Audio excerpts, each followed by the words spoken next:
Bayangkan, seorang bule Norwegia, jauh-jauh datang ke Indonesia, lalu bayar 1 miliar rupiah hanya untuk bisa tinggal di rumah seorang wanita muslimah. Tapi tunggu dulu, ini bukan kisah cinta biasa. Karena di balik niat itu, tersimpan perjalanan luar biasa yang mengantarkannya pada hidayah dan Islam. Kok bisa? Yuk, kita kupas kisahnya sampai akhir. Assalamualaikum warahmatullahi wabarakatuh. Teman-teman semua, selamat datang di channel penuh kisah inspiratif yang menggetarkan hati. Di sini, kita akan menyelami kisah-kisah nyata yang menggugah jiwa dan memperkuat iman. Sebelum kita lanjut, yuk bantu channel ini berkembang dengan cara klik like, tulis komentar, dan tekan tombol subscribe. Supaya kamu nggak ketinggalan kisah-kisah inspiratif selanjutnya. Dan jangan lupa, teman-teman, tuliskan sholawat untuk Nabi Muhammad SAW di kolom komentar sebagai bentuk cinta kita kepada beliau. Oh iya, sekalian juga tulis di komentar, kamu nonton dari kota atau daerah mana nih? Biar kita bisa saling sapa di komentar wajah tersenyum dengan mata bahagia. Namanya Erik Johannessen. Seorang pria Norwegia berusia 35 tahun yang sudah kenyang pengalaman hidup. Di negaranya, ia dikenal sebagai pengusaha muda yang sukses. Memiliki usaha di bidang properti dan investasi digital, Erik terbiasa hidup dengan kemewahan. Liburan keliling Eropa, mobil sport, hingga villa pribadi di tepi danau Oslo adalah bagian dari kesehariannya. Tapi entah kenapa, ada satu hal yang selalu membuat hatinya terasa kosong. Harta melimpah, teman banyak, tapi kebahagiaan terasa semu. Setiap malam, Erik sering termenung di balik jendela apartemennya yang mewah, memandangi langit Norwegia yang dingin dan berkata dalam hati, apa sebenarnya arti hidup ini? Suatu hari, Erik mendapat tawaran kerjasama dari kolega bisnisnya yang berasal dari Indonesia. Proyek pembangunan resor wisata di kawasan Yogyakarta menarik minatnya. Tanpa pikir panjang, Erik memutuskan untuk datang sendiri ke Indonesia. Bukan hanya untuk mengecek lokasi, tapi juga untuk merasakan secara langsung bagaimana kehidupan di negeri tropis yang katanya ramah itu. Saat tiba di Yogyakarta, ia disambut dengan keramahan yang belum pernah ia rasakan di Eropa. Orang-orang menyapanya dengan senyum tulus. Bahkan sopir taksi yang mengantarnya dari bandara dengan senang hati membantunya membawa koper tanpa minta imbalan lebih.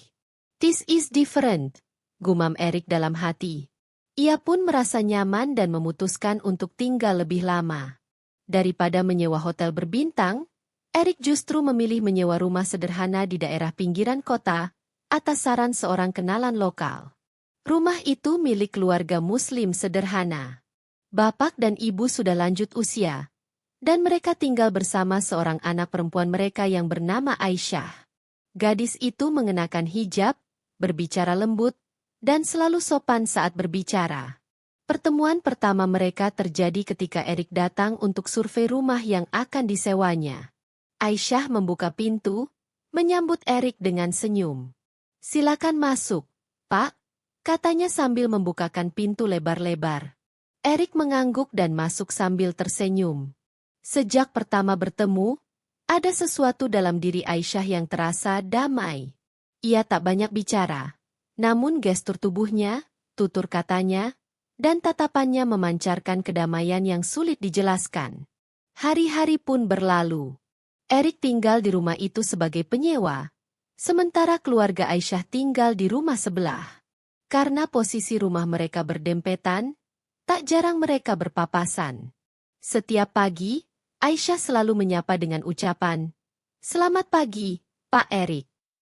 Dan setiap sore, ia kerap terlihat menyiram tanaman, membantu ibunya di dapur, atau mengantar makanan ke tetangganya. Sikapnya penuh kelembutan dan kehangatan. Lama-lama Erik mulai memperhatikan lebih dalam. Ia melihat bagaimana keluarga Aisyah sangat menjunjung tinggi nilai saling menghormati.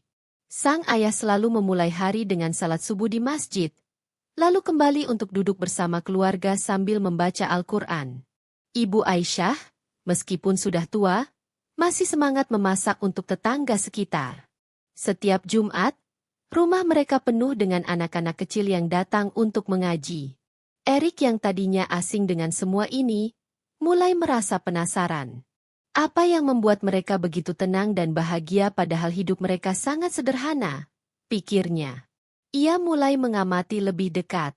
Ketika Aisyah menyambutnya dengan senyuman, ia merasakan kehangatan yang tidak pernah ia dapatkan dari wanita manapun di Eropa. Bukan karena kecantikan fisik, tapi karena akhlak dan ketulusan hati. Suatu hari, ketika hujan turun deras di sore hari, listrik di rumah Erik padam. Ia kebingungan karena tidak terbiasa dengan suasana gelap total. Tiba-tiba terdengar ketukan di pintu. Aisyah datang dengan membawa lilin dan termos air hangat. "Ini, Pak. Barangkali butuh penerangan dan minuman hangat," katanya sambil tersenyum. Erik terdiam. Ia belum pernah diperlakukan sehangat itu oleh seorang tetangga, apalagi wanita yang baru dikenalnya beberapa minggu. Malam itu Erik termenung. Lilin yang menyala di meja menjadi saksi kegundahan hatinya. Siapa mereka?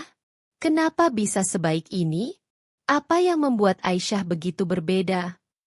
Perlahan, ia mulai membuka diri. Ia mulai bertanya tentang Islam kepada Aisyah dan keluarganya. Awalnya hanya pertanyaan ringan, seperti kenapa Muslim salat 5 waktu, kenapa wanita berhijab, atau apa isi dari kitab suci Al-Quran. Tapi semakin ia bertanya, semakin dalam pula rasa ingin tahunya. Erik juga mulai mencari jawaban melalui internet dan buku-buku. Ia bahkan menonton ceramah-ceramah Islam di YouTube. Salah satu yang paling membekas baginya adalah ceramah tentang makna ketenangan dalam Islam. Di sana dijelaskan bahwa ketenangan sejati hanya bisa diperoleh saat hati terhubung dengan Sang Pencipta. Erik merasa seperti sedang mendengarkan sesuatu yang telah lama ia cari. Sejak saat itu, Erik menjadi pribadi yang lebih tenang. Ia tak lagi menghabiskan malam dengan pesta atau hiburan duniawi seperti dulu. Ia lebih senang duduk di beranda rumah sambil membaca buku tentang Islam, atau sekadar mengobrol dengan Aisyah dan orang tuanya. Ia tak lagi melihat mereka sebagai orang asing, tapi sebagai keluarga baru yang membuka matanya tentang kehidupan. Dan tanpa ia sadari, hari demi hari, hati Erik mulai berubah. Setelah lebih dari 1 bulan tinggal di rumah sewa yang berdempetan dengan keluarga Aisyah, kehidupan Erik perlahan-lahan mulai berubah. Ia bukan lagi pria Norwegia yang hanya tertarik pada bisnis dan kemewahan. Kini, ia lebih sering duduk di teras rumah sambil memandangi aktivitas warga sekitar, menikmati suara adzan, dan menyerap makna dari kehidupan yang sederhana namun penuh berkah. Suatu sore yang tenang, kabar mengejutkan datang. Ayah Aisyah tiba-tiba jatuh sakit dan harus dirawat di rumah sakit. Aisyah yang biasanya kuat dan tegar tampak lelah. Ibunya juga mulai sering jatuh sakit karena kelelahan merawat sang suami.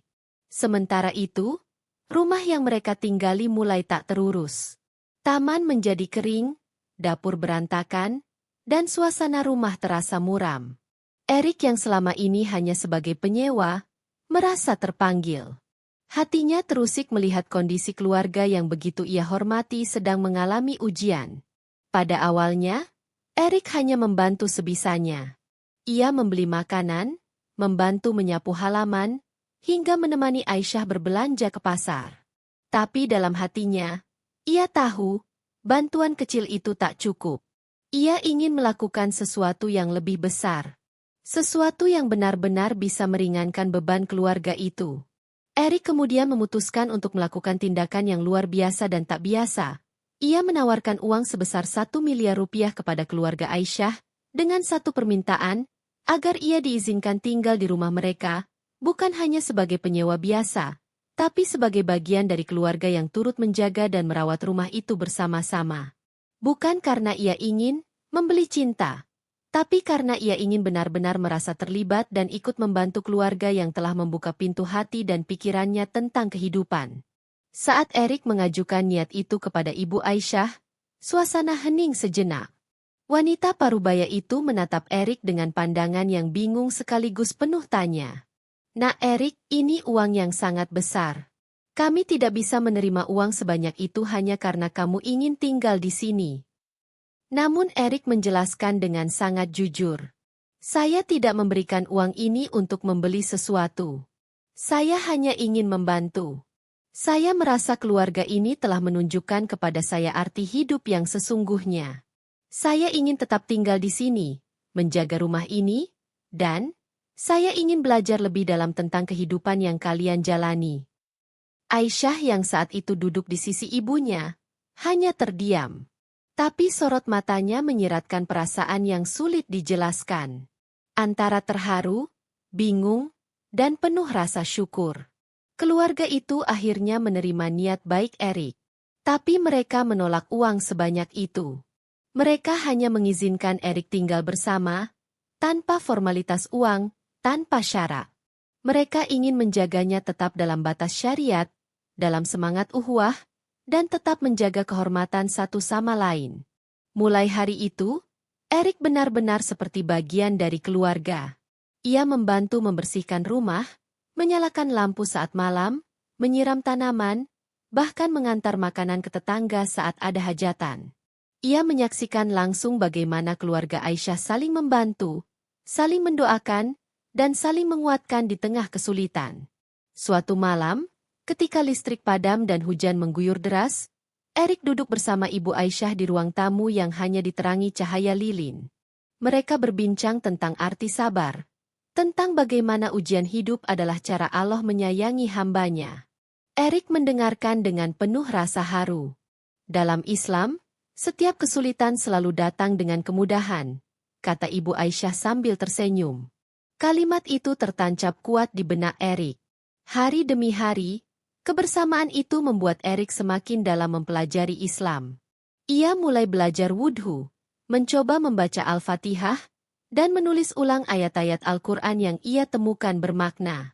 Salah satu ayat yang paling menyentuh hatinya adalah, sesungguhnya dengan kesulitan ada kemudahan. Quran Surat Al-Insyirah ayat 6. Ayat ini terasa sangat relevan bagi kehidupannya saat itu. Ia yang sebelumnya hidup dalam kekosongan spiritual, mulai merasakan ketenangan yang belum pernah ia alami. Bahkan, ia mengakui kepada Aisyah, bahwa kini ia bisa tidur lebih nyenyak, tanpa mimpi buruk, tanpa keresahan. Suatu pagi, Erik bahkan ikut ayah Aisyah ke masjid. Ia duduk di barisan belakang, hanya mengamati. Tapi di sana, ia merasakan sesuatu yang sangat kuat. Suasana yang khusyuk, doa yang lirih, dan wajah-wajah tenang para jamaah membuat air matanya menetes pelan. Ia merasa inilah rumah sejatinya. Bukan bangunan fisik, tapi tempat di mana hati merasa damai. Erik juga mulai aktif berdiskusi dengan ustaz lokal. Ia membaca buku-buku tentang sejarah Nabi Muhammad SAW, memahami arti tauhid, dan mendalami makna solat. Ia bahkan mencoba berpuasa sunnah dan terkejut karena ia mampu menahan lapar dan haus, hanya karena merasa hatinya lebih kuat. Yang paling menyentuhnya adalah ketika Aisyah dan ibunya mengajaknya menghadiri pengajian kecil di masjid. Di sana, ia disambut dengan senyum para jamaah. Tak satu pun yang mempermasalahkan statusnya sebagai non-muslim. Semua orang menyambutnya dengan tangan terbuka. Ia merasa diterima. Pada suatu malam Jumat, ketika langit cerah dan angin sepal-sepal menyapu dedaunan di halaman, Erik berdiri di depan kamar Aisyah, lalu berkata, "Aisyah, terima kasih karena kamu dan keluargamu telah mengajarkan saya tentang Islam, bukan dengan kata-kata, tapi dengan perbuatan." Aisyah hanya tersenyum. "Kami tidak mengajarkan apa-apa, Erik. Kamu sendiri yang membuka hatimu." Malam itu Erik tak bisa tidur. Ia duduk di musola kecil di dalam rumah. Di tangannya, sebuah kertas bertuliskan 2 kalimat syahadat. Dengan suara lirih, ia membacanya berulang kali. Asyhadu alla ilaha illallah, wa asyhadu anna Muhammadan Rasulullah. Air matanya jatuh, membasahi kertas itu. Ia tahu, hidupnya tak akan pernah sama lagi. Pagi itu terasa berbeda di rumah Aisyah. Matahari bersinar lembut. Angin pagi membawa aroma bunga kenanga dari halaman, dan suara kicau burung terdengar merdu, seolah ikut bersaksi bahwa hari itu bukan hari biasa.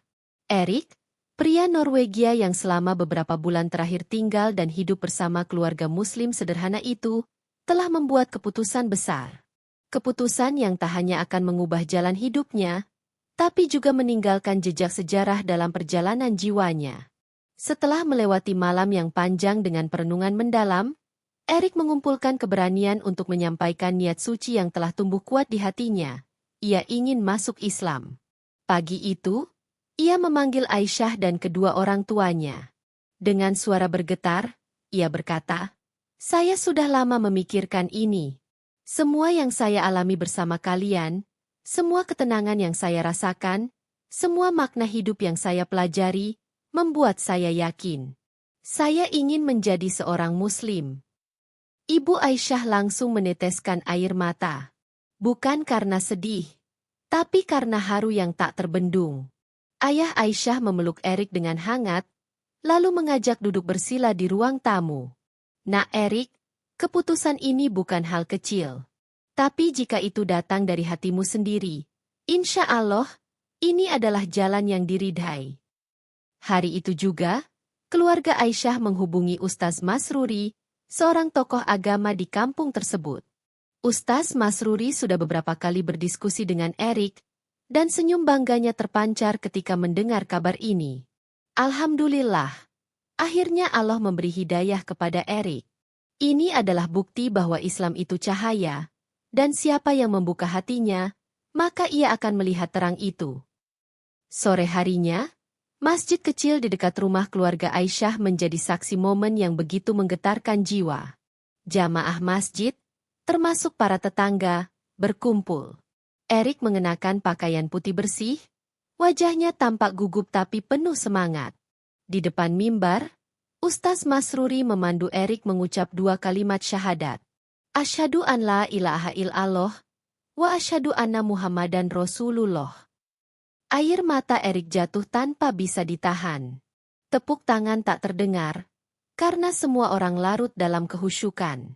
Tapi pelukan hangat dari para jamaah, ucapan selamat yang lembut, dan pelukan panjang dari Aisyah. Semua itu menandai satu hal, Erik bukan lagi orang asing. Ia kini saudara dalam iman.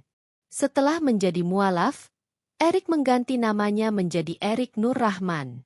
Nama itu ia pilih sendiri setelah mempelajari bahwa Nur Rahman berarti cahaya kasih sayang dari Allah. Baginya, itu bukan sekadar nama.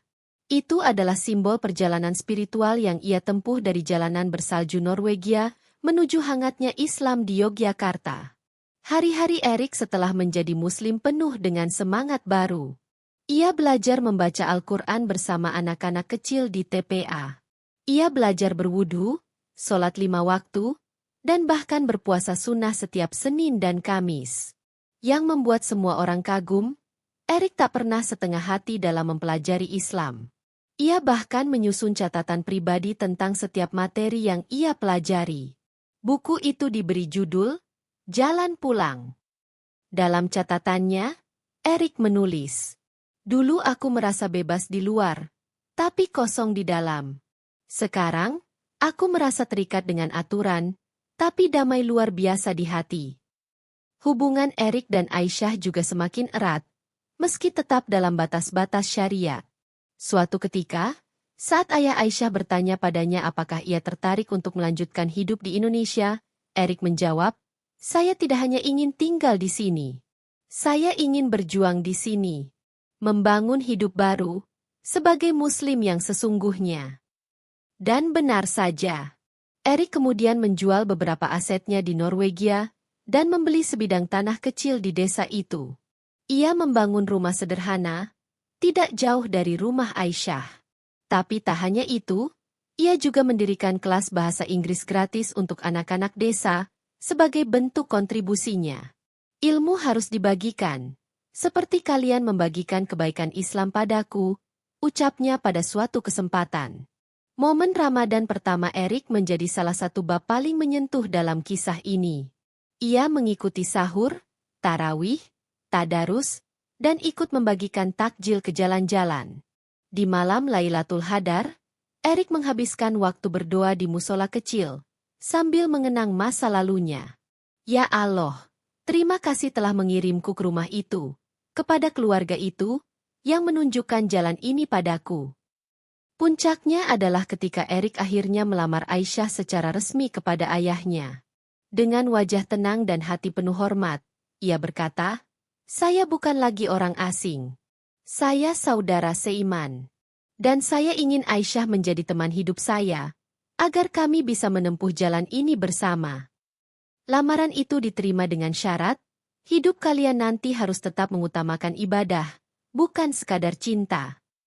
Pernikahan Erik dan Aisyah menjadi peristiwa yang dikenang seluruh desa. Tak ada pesta mewah, tapi doa-doa yang mengalir tulus dari para tetangga, keluarga, dan sahabat. Dan ketika Erik mengucapkan akad nikah dalam bahasa Indonesia yang terbata-bata, semua hadirin menangis. Ia bukan lagi bule yang tersesat di negeri orang. Ia kini adalah seorang Muslim Indonesia yang menemukan jalan pulangnya. Kisah Erik Nur Rahman menjadi legenda di kampung itu. Ia dikenal sebagai bule yang rela membayar 1 miliar, bukan untuk membeli rumah atau cinta, tapi demi tinggal di rumah yang penuh berkah dan merasakan hangatnya cahaya Islam. Masya Allah, luar biasa ya kisahnya. Dari niat sederhana untuk membantu, Erik justru menemukan jalan menuju cahaya Islam. Semoga kisah ini bisa menjadi pelajaran untuk kita semua, bahwa hidayah bisa datang dari mana saja, bahkan dari cinta yang tulus dan niat baik. Kalau kamu suka kisah ini, jangan lupa like, share, dan tulis komentar, Masya Allah, di bawah. Sampai ketemu lagi di kisah inspiratif selanjutnya. Wassalamualaikum warahmatullahi wabarakatuh.